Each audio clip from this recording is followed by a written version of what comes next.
Meus amados irmãos, nós vamos abrir a palavra de Deus na carta aos Filipenses. E vamos manter esse texto aberto. O texto da carta aos Filipenses, que servirá de base para a mensagem que vamos ter nesta noite. Nós vamos falar hoje sobre a razão da nossa alegria. A razão da nossa alegria. E vamos ler somente um texto, porque vamos ler vários textos nesta carta. Vamos ler apenas um agora, todos juntos. Leremos capítulo 3, versículo 1.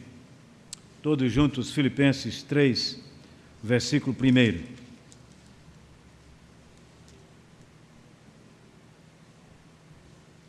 E depois leremos o capítulo 4 e versículo 4. 3, versículo 1 e depois 4, versículo 4. Vamos ler todos? Quanto ao mais, irmãos meus, alegrai-vos no Senhor. A mim não me descosta e é segurança para vós outros que eu escreva as mesmas coisas. 4, versículo 4. Alegrai-vos sempre no Senhor. Outra vez digo, alegrai-vos. Senhor, fala ao nosso coração sobre esse assunto seríssimo na vida cristã. O teu servo que está aqui é instrumento teu somente. A glória é para ti, Senhor.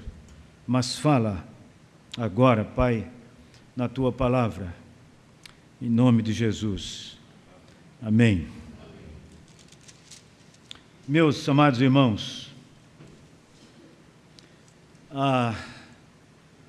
eu creio que todos viram, no período momesco que passou, o período do carnaval,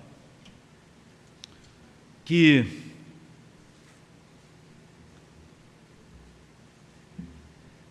muita gente foi entrevistada naquela hora, naqueles frevos, naquela folia, aqueles blocos carnavalescos, não poucos. O Brasil todo estava tomado por isso. E sempre as pessoas que eram entrevistadas demonstravam alegria grande, grande alegria. Na sua maioria jovens, demonstravam uma alegria tremendamente grande. E em meio àquela folia, alguns não, vários insinuaram que aquele período momesco devia se estender mais e mais, para que aquela alegria aparente persistisse, continuasse na vida deles. Repito, um detalhe interessante: eram jovens, todos os que foram entrevistados, e eram jovens na sua maioria, os que estavam ali naqueles lugares festivos, de muita folia, de muito carnaval, de muitos blocos e de muita bebida e de muito pecado também. Alegria é, portanto, alguma coisa muito boa que nós temos. Deus nos deu, ou Ele nos dá sempre a alegria. Porque a Bíblia diz que a alegria é fruto do Espírito. Gálatas 5:22 diz, mas o fruto do Espírito é amor, alegria, paz, longanimidade, benignidade, bondade, fidelidade, mansidão, domínio próprio. E diz o texto, contra essas coisas não há lei. Então nós vemos pela palavra de Deus que a alegria, sendo fruto do Espírito, é gerado em nossos corações por uma ação exclusiva de Deus, por seu Espírito, certamente, e que não é uma virtude própria de qualquer um. Outra coisa interessante, sendo gerado pelo Espírito de Deus, ela deve estar presente na vida de todos os crentes. Outra coisa interessante, sendo gerado por Deus em nós, alegria é algo de que devemos desfrutar sempre, demonstrando na prática. Por quê? Porque nós somos crentes. Portanto, a alegria é fruto do Espírito em nós, e só os crentes, de fato, têm alegria de fato e de verdade. Há muitas pessoas que interpretam a alegria como sendo momentos felizes na vida, momentos festivos, nos quais podem sorrir e até alegrar-se temporariamente. A Bíblia trabalha isso com imperativo, quando diz alegrai-vos sempre no Senhor, mas ao mesmo tempo ensina que a alegria é fruto do Espírito, nem todos podem ter. Como é que podemos então interpretar isso aí para nós? Um pregador conhecido nosso, começando a sua mensagem, começou dizendo assim: você é uma pessoa alegre. E depois de comentar sobre a pergunta que ele fez, disse que a gente só pode responder isso dizendo para quem nos perguntou que pergunte à pessoa que está mais ao nosso lado. Neste caso, se alguém perguntar a mim, você é alegre? Eu diria, pergunte à minha esposa, se eu sou. Se perguntar a mim sobre a minha esposa, a sua esposa é alegre? Eu sei dizer.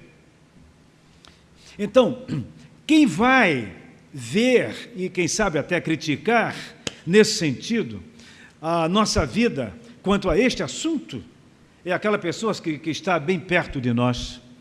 Porque sendo fruto do Espírito, nós temos o dever de externar, onde quer que nós estejamos, e em quaisquer situações em que nós venhamos a estar. O apóstolo Paulo escreveu este texto quando estava preso. E não estava preso em um lugar, como hoje há para os que são formados, um lugar especial. Ele estava preso num lugar difícil, masmorra mesmo, sofrendo. E escreve essa carta para irmãos que ele conhecia, dizendo: alegrai-vos sempre no Senhor. Essa expressão no Senhor é distintiva para entendermos o conceito de alegria que Paulo tinha. E por ele nós podemos ter na Santa Palavra de Deus. É distintivo, porque sem estar no Senhor, nós não podemos estar alegres de fato. Porque a alegria, ela, conquanto deva estar em nosso coração como fruto do Espírito, todos os crentes devem ter, ela, ao mesmo tempo, estaria circunstancialmente sendo abaladas. Há um livro escrito pelo nosso amado e muito conhecido irmão reverendo Hernandes Dias Lopes, que fala sobre os ladrões da alegria. E exatamente naquele livro ele fala sobre essas circunstâncias que muitas vezes tiram ou abalam a nossa alegria. Como podemos viver nisso? De acordo com a palavra de Deus.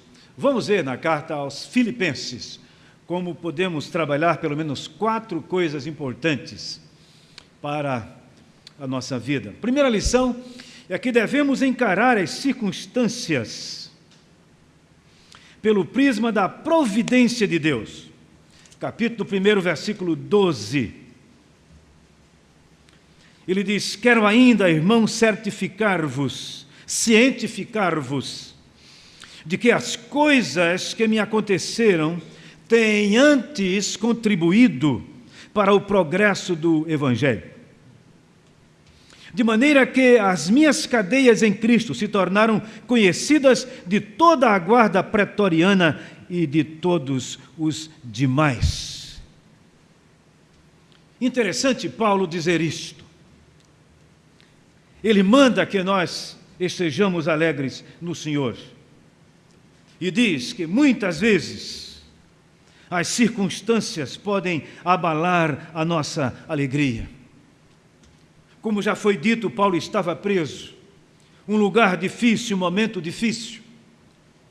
Mas ele aproveitou aquela circunstância difícil na sua vida para evangelizar os guardas que estavam tomando conta dele. Parece que o guarda era preso no seu braço esquerdo ao braço esquerdo de Paulo algumas vezes. Eu posso imaginar Paulo aproveitando aquelas oportunidades para muitos muito críticas. E à medida que o soldado chegava e se ligava a ele naquele sentido, ele começava a conversar e falava de Cristo para aquele homem. Então chegava o primeiro guarda, depois de algumas horas, saía, chegava outro e ele falava a mesma coisa. E assim sucessivamente. E muitos guardas, muitos, ouviram a palavra de Deus, a ponto de Paulo dizer que na casa de César havia pessoas que foram alcançadas pelo Evangelho, pela pregação do Evangelho, exatamente naquele momento crítico da sua vida, quando ele estava preso. Louvado seja o Senhor por isso. As circunstâncias devem ser encaradas pelo prisma de Deus, para que nós não permitamos que elas roubem a nossa alegria. A situação não era favorável a Paulo, portanto, mas ele estava alegre, porque a providência de Deus lhe abriu as portas para que ele pregasse o Evangelho àquela gente. Eu tive um professor de grego, Dr. Vitor Pester, inglês, homem de Deus. Ele nos contou a sua história, dizendo que passou um ano hospitalizado com problema na perna. E naquele ano que ele passou, naquele hospital, perto dele estava um senhor, um grego. Ele ensinou inglês àquele cidadão e aquele cidadão ensinou grego a ele. E o Dr. Vitor Pester sabia grego muito bem. Ele pegava o Novo Testamento grego e dava aula para nós, traduzindo direto do grego para a nossa língua, a língua portuguesa. Sabia grego mesmo. E ele disse, falando sobre este assunto, inclusive, cujo tema ele deu de paradoxos da vida cristã, como é que sofrimento pode trazer alegria. Ele disse, naquele tempo, naquele ano, sofrendo naquele hospital, tive o privilégio de aprender grego. E hoje eu estou aqui. Aliás, já há muito tempo estou dando aula nessa escola de grego para vocês, que aprendi naquele ano de sofrimento físico na minha vida. Meus irmãos, para o crente, essa verdade tem que ser absoluta. As circunstâncias muitas vezes não nos são favoráveis. Mas qual é a razão da nossa alegria? Jesus Cristo. Por isso Paulo diz, no Senhor, alegrai-vos sempre no Senhor. Outra vez vos digo, alegrai-vos no Senhor. Então Cristo nosso Senhor é a razão da nossa alegria, independente das circunstâncias que porventura venham então apanhar-nos. Essa é a lição inicial que nós temos aqui. em meio às circunstâncias. Devemos encarar estas circunstâncias pelo prisma da providência de Deus. Deus está querendo ensinar-nos alguma coisa, ao mesmo tempo querendo utilizar-nos para a glória do seu santo nome. Nosso dever é pedir a Deus que Ele nos ajude para que vejamos as circunstâncias sempre pelo prisma de Deus. Durante todo esse mês nós estudamos, janeiro e fevereiro, estudamos de maneira profunda o livro de Esther e trabalhamos com isso mesmo, circunstâncias e providência, mostrando como Deus, através do sofrimento do seu povo, foi glorificado através daquela luta toda que eles tiveram. Então, repetimos, a razão da nossa alegria implica dizer que devemos encarar as circunstâncias pelo prisma da providência de Deus. Segunda lição que nós temos aqui é que, quando depender de nós, devemos estar em paz com todos. Capítulo 2, versículos 3 a 5, Filipenses 2, 3 a 5, ele diz: nada façais por partidarismo ou vanglória, mas por humildade, considerando cada um os outros superiores a si mesmo. Não tenha cada um em vista o que é propriamente seu, senão também cada qual o que é dos outros. Tende em vós o mesmo sentimento que houve também em Cristo Jesus. O que é que o apóstolo Paulo quer nos ensinar aqui? Quando depender de nós, devemos ter paz com todos. É que ele estava vendo na igreja para quem ele escreveu aquela carta, que havia atitudes que estavam destruindo a unidade cristã. O orgulho pessoal, por exemplo, que imprimia nas pessoas aquele complexo de superioridade, complexo que destrói os nossos relacionamentos interpessoais. Ninguém suporta viver com pessoas que se acham superiores a todos. E naquela igreja havia pessoas que criticaram o próprio apóstolo Paulo. Pessoas que se achavam superiores aos outros. Gente que se achava sem pecado. E criticaram Paulo, porque diziam que Paulo não podia escrever o que escreveu, pensar como ele pensava, dizendo que era pecador ainda. Então, é fácil viver a unidade cristã assim? É fácil viver alegremente se nós procedemos assim? Esse orgulho que separa as pessoas, que nos imprime esse complexo de superioridade, melhor do que os outros, isso de fato quebra a nossa alegria, retira praticamente a nossa vida alegre ativa. Por outro lado, Paulo diz que, ao contrário disso, nós devemos viver de maneira humilde. A humildade aqui, ela é tida como uma virtude essencial para a vida da comunidade. Amor e humildade. Humildade para que não nos mostremos superiores aos outros. E amor para que nós nos ponhamos sempre a serviço dos outros. Não há sociedade no mundo que se deixe imprimir por esses conceitos. Não há. Se a igreja não viver isso, ninguém mais pode viver. Ninguém tem a graça de Deus para se quebrantar o suficiente para viver assim, para ser ofendido muitas vezes e não reagir. Ninguém. Todos querem chegar à última consequência, pagar mal por mal muitas vezes.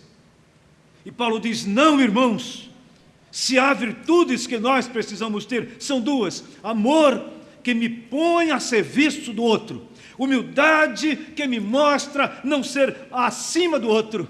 Ele diz: ninguém procure propriamente o que é seu, mas também o que é do outro. Só a igreja tem essa possibilidade de viver assim. Não há outra sociedade que pregue isso e que viva isso. Não são alegres os que vivem diferente. A razão da nossa alegria é o Senhor Jesus, porque Ele aplica em nós, em nosso coração, Romanos 5,8. Ele é quem exerce isso em nós, pelo seu Espírito. Ele opera isso em nós. Devemos ter, portanto, essa disposição mental de serviço ao próximo, de buscar em oração o melhor para o outro. Nós somos uma sociedade, a igreja, que se sente bem com a vitória do outro, com o bem do outro, com a alegria do outro. Nós somos essa sociedade que se alegra com o que se alegra e chora com o que chora, mostrando esse amor que se compadece, que está presente, que sabe abraçar o outro, mesmo com as suas diferenças.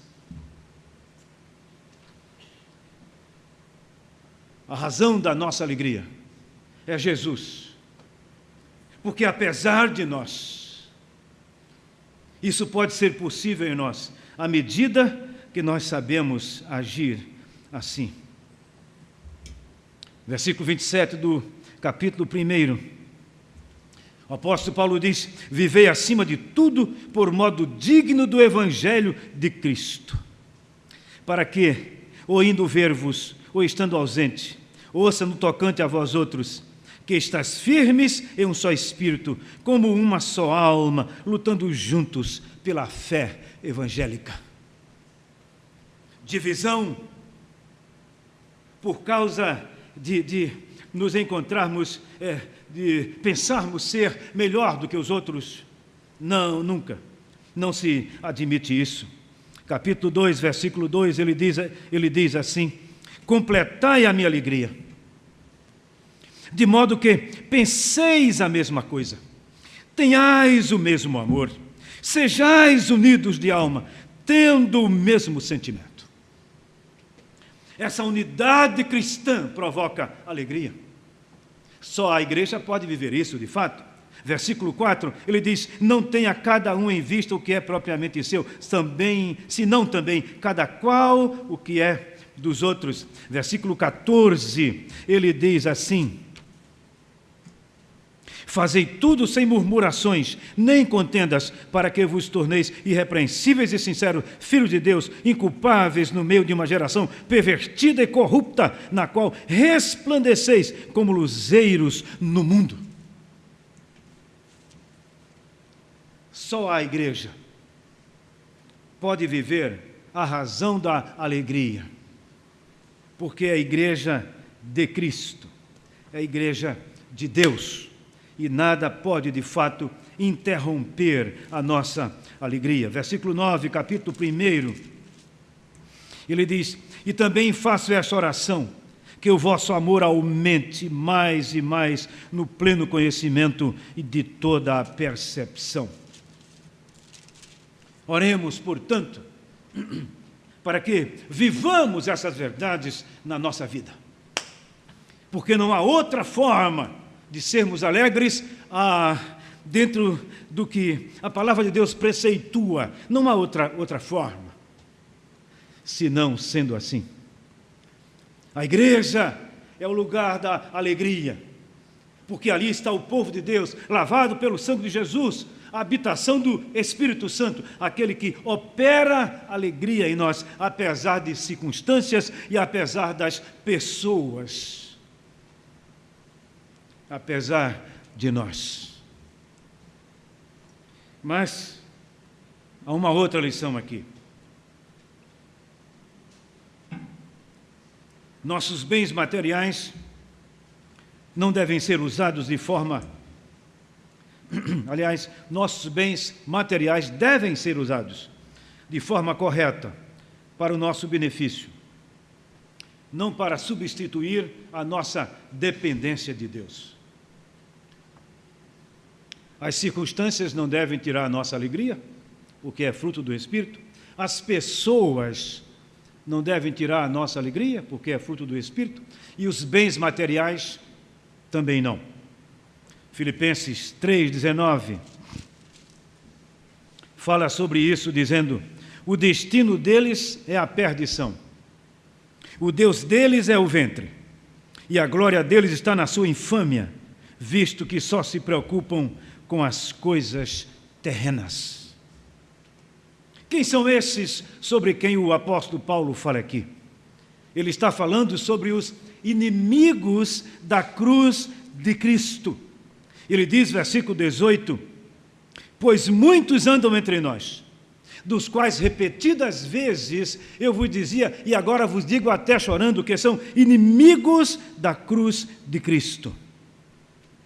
O destino deles é a perdição, o Deus deles é o ventre, e a glória deles está na sua infâmia, visto que só se preocupam com as coisas terrenas.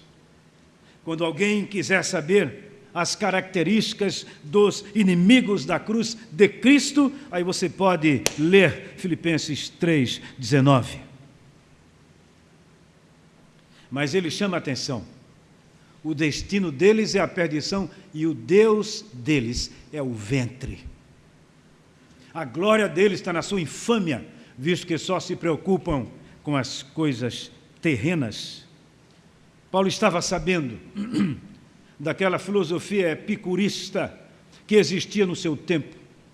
Epicuro e Zenão foram dois filósofos que viveram naquele tempo, antes, um pouco, cerca de 2 a 3 séculos antes, e que um dizia que o homem, Epicuro dizia que o bem do homem está na satisfação da sua vida, do seu corpo, da sua alma, pelas coisas materiais que a gente pode ter. Por isso Paulo diz, o Deus deles é o ventre. E isso representa toda a satisfação material que a pessoa queira ter na sua vida, como razão de ser, razão da sua alegria. O outro dizia, não, satisfação material não. O homem feliz, o homem alegre, é aquele que se contrai dentro de si mesmo, diante das necessidades que tem, e ele se autocompleta. Vejam, duas filosofias que se contradizem, mas não são verdadeiras, porque nem com uma a gente se satisfaz, a Bíblia diz que não, e nem com a outra, porque nós sozinhos não somos nada. O apóstolo Paulo, nessa carta, ele diz, aprendi a contentar-me com o que tenho, sei viver em qualquer situação. E por isso aquele célebre versículo que diz, tudo posso naquele que me fortalece. Por quê? Porque de fato quem sustém a nossa vida, para que tenhamos essa alegria no Senhor, é o próprio Senhor. Por isso Paulo diz, tudo posso naquele que me fortalece. Que lição preciosa esta! As necessidades reais da nossa alma não são supridas com dinheiro ou com coisas que satisfazem apenas o nosso apetite pecaminoso, muitas vezes. E aqui Paulo está falando sobre aqueles glutões, a glutonaria, a sexualidade desenfreada, que naquele tempo era oficialmente reconhecida, como hoje estão pretendendo que seja também. Paulo diz, se a nossa alegria se limitar a essas coisas mundanas, nós somos os mais infelizes dos homens. Se a nossa alegria se limitasse a este mundo, nós seríamos os mais infelizes dos homens. Nós não devemos estar alegres porque possuímos um carro novo, casa nova, bens, coisas assim, dinheiro à disposição, essas coisas humanas. Porque, meus irmãos, tudo isso passa. Há momentos em que nada disso resolve. Por isso, quando aquele homem, conforme Cristo ensinou, plantou e colheu, naquela parábola, e quando olhou os seus celeiros cheios, repletos, Ele disse: alma, come, bebe, folga, regala-te. E aí Cristo disse: louco, hoje te pedirão a tua alma, e o que tens em depósito, para quem será? A nossa alegria não deve estar naquilo que nós possuímos, que pode ser tirado a qualquer momento. A nossa alegria deve ser no Senhor. Regozijai-vos sempre no Senhor. Outra vez vos digo, regozijai-vos. Não permitamos que as coisas materiais decidam sobre nós neste sentido. Finalmente, as preocupações com a vida são normais, mas quando são excessivas, nos levam à ansiedade. Capítulo 4, versículos 5 e 7. Seja a vossa moderação conhecida de todos os homens. Perto está o Senhor. E a paz de Deus, que excede todo o entendimento, guardará o vosso coração e a vossa mente em Cristo Jesus. Meus amados irmãos, está comprovado cientificamente que 70% dos motivos que nos deixam ansiosos não são reais. Não são reais. 70%. Por isso, a Bíblia ensina que a ansiedade é inútil, é prejudicial e, acima de tudo, é sinônimo de incredulidade. Cristo disse: não andeis ansiosos de coisa alguma. O apóstolo Paulo fala sobre isso também. E ele diz: olhai as aves do céu, não semeiam, não colhem, não ajuntam em celeiros. Vosso Pai cuida delas. O Senhor Jesus não está ensinando que devemos ser irresponsáveis. Por favor, não pensem nisso. Deus nos deu noção da vida. Nós fomos criados imagem de Deus, para que sejamos pessoas responsáveis. O pai de família sabe que lhe cabe a responsabilidade de cuidar da sua casa, de seus filhos, da sua casa. Nós somos pessoas humanas moralmente responsáveis diante de Deus. Não é isso que o texto está dizendo. Ele está falando que nós não sejamos ansiosos. Isso é outra coisa. Já está sendo classificado isso hoje como doença. Mas, meus irmãos, a Bíblia diz que isso é fruto de incredulidade. Devemos entender, como filhos de Deus, que a nossa ansiedade não vai acrescentar um côvado à nossa existência. Nada. E então, como é que nós devemos ser? O apóstolo Paulo diz: oração e súplicas com ações de graças. E isso implica a dependência da ação sobrenatural de Deus. Não é uma ação psicológica que opera em nós para guardar nossos sentimentos e pensamentos, mas é a ação de Deus. Salmo 21, versículo 1, fala para nós sobre isto, e com essa leitura eu quero concluir a mensagem desta noite. Veja o que diz Salmo 21, versículo 1. Ele diz: na tua força, Senhor, o rei se alegra, e como exulta com a tua salvação. Onde está a nossa alegria? A razão da nossa alegria é o Senhor somente. É Ele que opera em nós, tanto o querer como o realizar, segundo a sua boa vontade.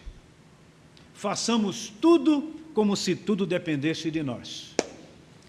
Creiamos e esperemos em Deus em tudo, como se tudo dependesse dEle. Nessas duas coisas juntas está o equilíbrio para que tenhamos alegria na nossa vida. Nunca nos esqueçamos que a alegria é fruto do Espírito. E que circunstâncias, ou pessoas, ou dinheiro, ou pecado, seja o que for, nada disso pode tirar-nos ou macular a nossa alegria. Concluo dizendo aquilo que falei no início. Será que eu sou uma pessoa alegre? Será que você é uma pessoa alegre? Muitas vezes essa análise pode ser feita por nós mesmos. Nem sempre somente as pessoas que vivem conosco podem dar esse veredito, mas nós mesmos. O salmista pede a Deus que faça uma devassa na sua alma. Ele diz, Salmo 139, sonda-me, ó Deus, versículos 23 e 24, sonda-me, ó Deus. Conhece o meu coração. Prova-me. Conhece os meus pensamentos. Vê se há em mim algum caminho mau. Guia-me pelo caminho eterno. Sonda-me, ó Deus, e conhece o meu coração. Prova-me e conhece os meus pensamentos. Vê se há em mim algum caminho mau e guia-me pelo caminho eterno. Sabe, irmãos, essa autocrítica nós precisamos fazer muitas vezes. Porque nós humanos somos muito circunstanciais. Muito circunstanciais. E eu lembro de um moço, faz muitos anos, um cobrador de ônibus, colocou um letreiro em cima, onde ele senta para receber o dinheiro. A minha educação depende da sua. Que coisa ridícula. Mas é exatamente isso que muita gente vive. Como é que nós vamos permitir que as pessoas roubem a nossa alegria, se é uma bênção tão grande que Deus nos deu? Se é preciso perdoá-las, vamos perdoar. Se é preciso tratá-las bem, vamos tratar. Como é que vamos permitir que dinheiro, bens materiais, roubem a nossa alegria? Porque nós gostaríamos de ter 1 milhão e não temos. Maior e melhor é a graça de Deus em nós. Por isso o apóstolo Paulo, pedindo a Deus, depois que pede 3 vezes, para Deus tirar dele aquele espinho na carne, circunstância terrível, o Senhor disse, Paulo, a minha graça te basta. Ele disse, agora eu sei, eu vou viver assim, porque a graça do Senhor me basta. Meus irmãos, como filhos de Deus, o Senhor conhece o nosso coração. Ele conhece a nossa psicologia, até naquele lugar mais profundo, onde nós não conhecemos. O nosso dever é fazer que nem Paulo, Filipenses 1:9, com oração, com ações de graças também, conforme os outros textos que nós lemos. E quando isso acontece, a Bíblia diz que a paz de Deus guardará os nossos corações e as nossas mentes em Cristo Jesus. Qual é a razão da nossa alegria? É Deus, é o Senhor, é a sua graça. Sem Ele nada podemos ter. E só os que são verdadeiramente crentes em Jesus é que podem gozar desta bênção. Como vai sua vida com Deus? Como vai sua vida com Deus? Você é um crente em Jesus mesmo? Pense nisso. E hoje mesmo, revise, faça uma introspecção e fale com Deus sobre isso, para que, sendo crente, ninguém possa roubar a sua alegria. Deus nos abençoe e nos ajude.